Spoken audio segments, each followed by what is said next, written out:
This is how fast things are changing. This is the information age. If you're operating by old ideas, you're obsolete. You begin the game by, identifying your dream. I think that's really where it all starts. In today's economy, where we are today, it's not just a dream. It's more of a necessity. You've got to identify how you're going to survive more than how you're going to just, get something out there that you want. Here I am in New York City, financial capital of the world, surrounded by millions of people, most of whom will spend their entire lives working hard for money, but will have very little to show for it at the end of their lives. How many people are pissed off? I hate being told what to do. You have to fail fast. No one can steal my dream. You can count on the government destroying the dollar. All currencies have eventually gone to zero. You cannot save your way to retirement. If it's too complex for us, what do we have to do with our money? We have to give it to them. It was pure hopelessness. It was just 100% survival. Somebody's buying it. The public isn't buying it yet, but somebody is. How bad do you want it? That's the question. It's time to acquire. An unfair advantage. What is an unfair advantage? What you're about to learn may just change your life. It's showtime, baby. Let's hit it. The greatest opportunity in the history of mankind is here. We're in the greatest economic change in the history of the world. This is going to be the biggest wealth transfer in my lifetime. We've got an entire society that has been built up over the years with the idea that financial institutions are a better place to put your money than to take control of your own life.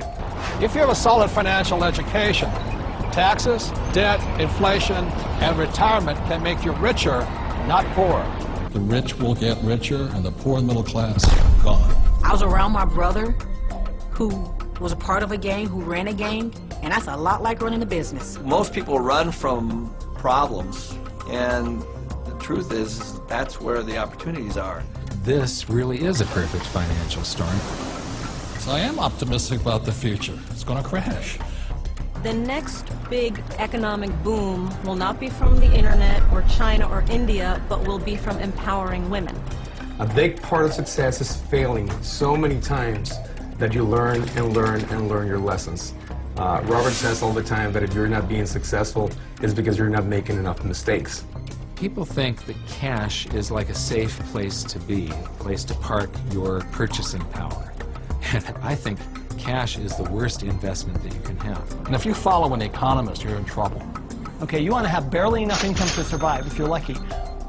Go do 401ks, go do mutual funds, be my guest. This is the best time to talk about this because people have had a shift of context with this economy. To change your financial life often involves changing your mindset. It really is where it starts, is the attitude, it's the mindset, it's the decision that you're going to, take responsibility for your own financial life. Knowledge is money. Show business. When you think about show business, you always think about the show, right? Cameras and movie stars and makeup and glamour. But you never think about the business side of it because we don't have financial education.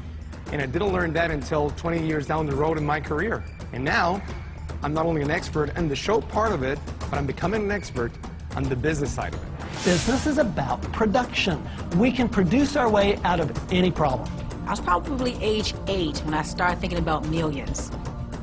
The very, very first step is you've got to select your dream, because taking control of your financial life starts with a dream. There's got to be a bigger purpose than just making money. If you don't have something that is bigger than you, a dream, a huge dream, you're going to quit.